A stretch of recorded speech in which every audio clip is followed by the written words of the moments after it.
In decades past, buying a comic book would give you a complete story. But nowadays, the story just continues on, issue after issue after issue.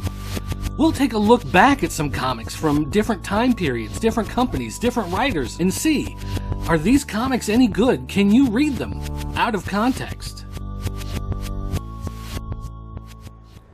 Welcome to Comic Books Out of Context. Today we're going to be reading a comic book at random. Now, I don't know what comic we're reading. Of course you do, because you've seen the thumbnail on the video. You know what this video is. You're from the future and I'm stuck in the past, and your past is my present. I don't know what I'm picking out yet, but I have a stack of comic books here. And what I'm going to do is pick one at random, and I'm going to read it and see if it makes sense reading it on its own. Not having read the issues that came right before it, does the story still make sense? Because it used to be in the old days, when you bought a comic book, you got a complete story. The characters would arrive, something would happen, they would react, there'd be a villain, they would fight him off, they would beat him, and the story was over. But then they realized, hey, if we drag on these stories, if we make them multiple parters, then, hey, you'll want to come back and read the next issue, and it gets you to keep buying the comic month after month after month, issue after issue. But nowadays, it seems like most of the people writing comics, they're writing them as some sort of treatment for a Netflix series, or they're trying to sell a movie option to Hollywood, and so they become more cinematic and they become more about the visuals, and the story just expands and expands into every small minor detail, and it can often take 20-30 issues to get through a full complete story. What used to be one single 80-page issue in the past, or maybe a three-parter 32-page comic around the time I was growing up. So I've got a bunch of comics here from a bunch of different time periods, a bunch of different companies, a bunch of different writers and artists, and I'm going to mix them up like a big, bulky, unwieldy deck of cards, and I'm going to randomly grab one out of the stack and read it and see if it makes sense on its own without reading any of the others. We are reading Green Hornet number 2 from Now Comics. So let's see if reading Green Hornet number 2 makes any sense out of context.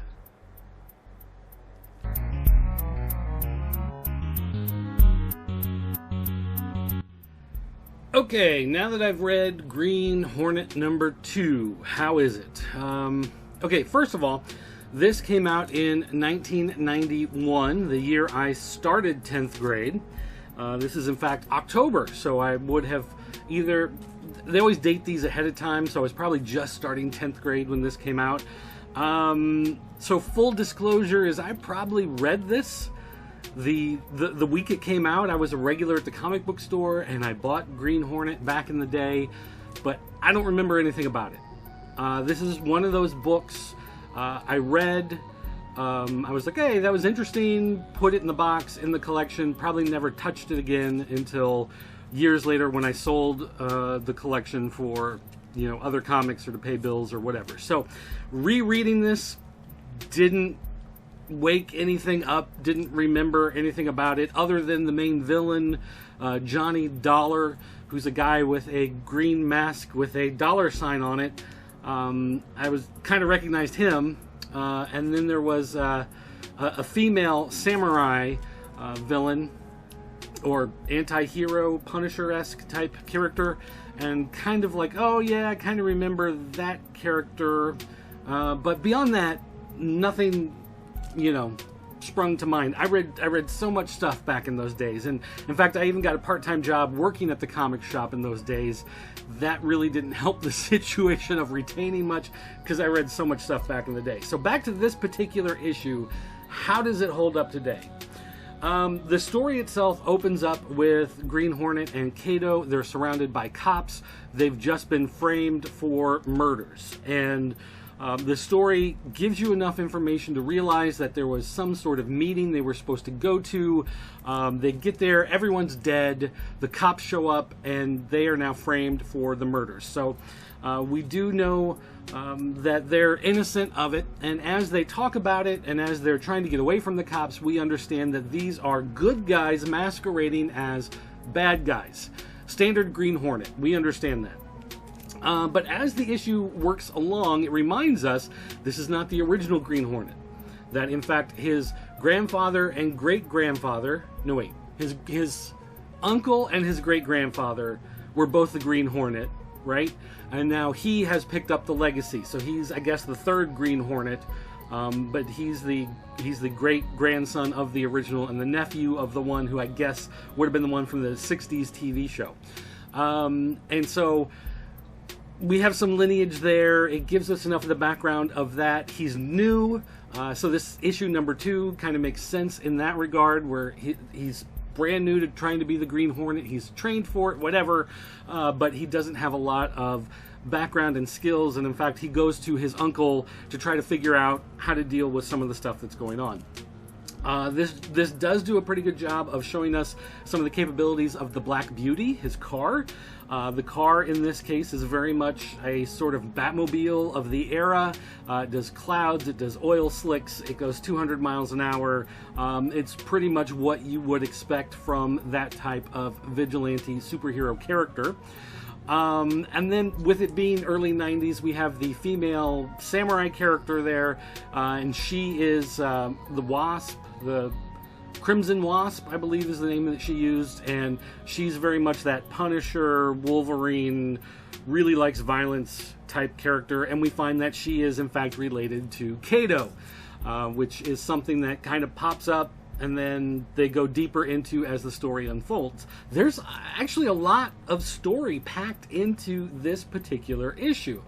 And again, we do get some plot threads that kind of come in.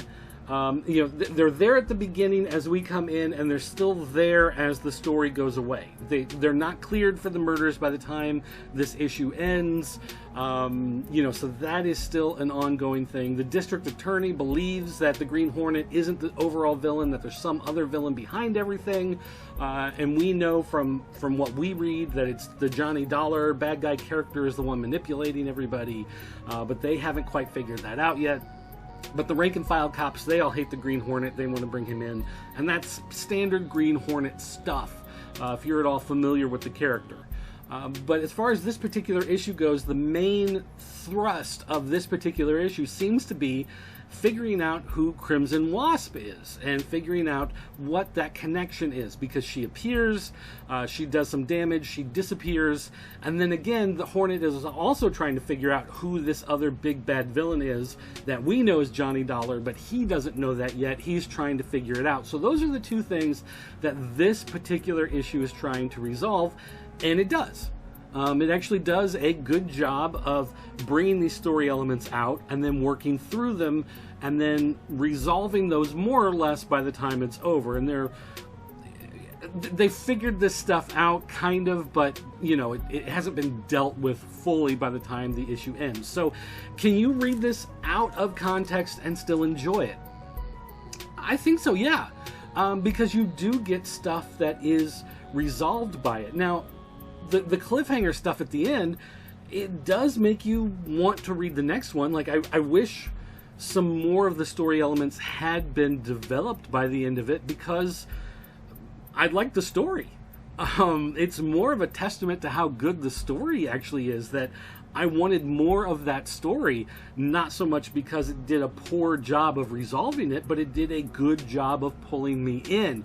And when I got to the end of it, I enjoyed the stuff that it figured out, that it resolved, that the book was willing to deal with, but then it left that dangling stuff for me to want to come back to. So again, even though I read these 30 years ago, it's from 1991, so you know, that's more than half my life ago. I had to think about that for a second. Wait, how old am I? Yes, 30 years ago, more than half my life ago, yes. Since I was in high school when this came out. But this really was enjoyable. This is a Chuck Dixon script, so you know it's going to have good action and stuff in there. One of the things that caught me off guard, here, I'm going to open this real quick so you can hear that tape crackle. The artwork on this is Todd Smith and David Mowry, whose names I don't recognize. But they did a really good job. I remember, like, as I'm reading through here, one of the things that struck out to me was the fact that the faces look different. When I see one character talking to another character, I'm never thinking like, oh, wait, who is this? Is this, you know, are these two the same people? Like, each person looks distinct enough that it's easy enough to keep them apart. But also the coloring, Patrick Williams, who did the coloring, a lot of the coloring it's flat with highlight tones. And I prefer that to a lot of the modern day overdone computerized coloring. I think in some cases with some artwork that's very detailed, it can work. But I think in a lot of books, they over colorize things so much that it distracts from part of the story and from what's going on. In this particular case, I think it really did well when you're dealing with a crime noir story that is built on the legacy of an old, you know, black and white serial, which is, you know, or pulp novels that this is coming out from. I think it works so much better to keep it simple like this, keep it a little more flat colored, because it helps to, you know, kind of keep that old style film noir feel to it.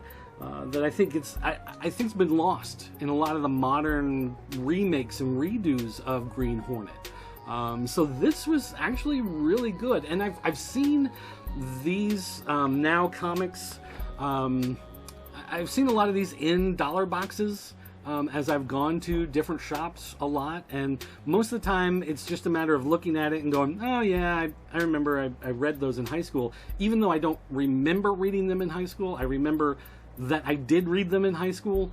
They didn't stick with me at the time because I was reading so much stuff, and there were only a handful of things that I ever went back and reread. It was just so much going into my head, you know, every week, especially when I got a job working in the comic store and I could read whatever I wanted.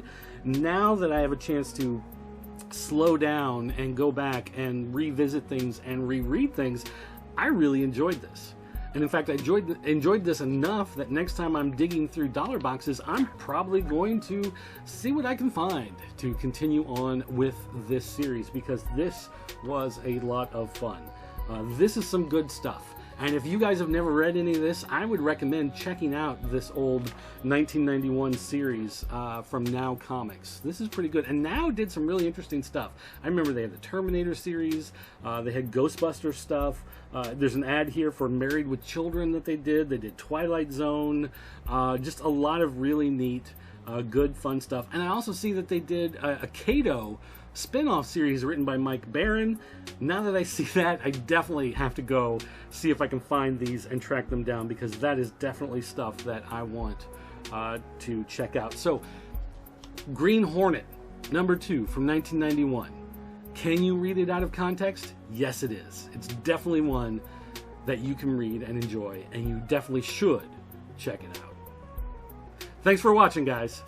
I'll see you next time.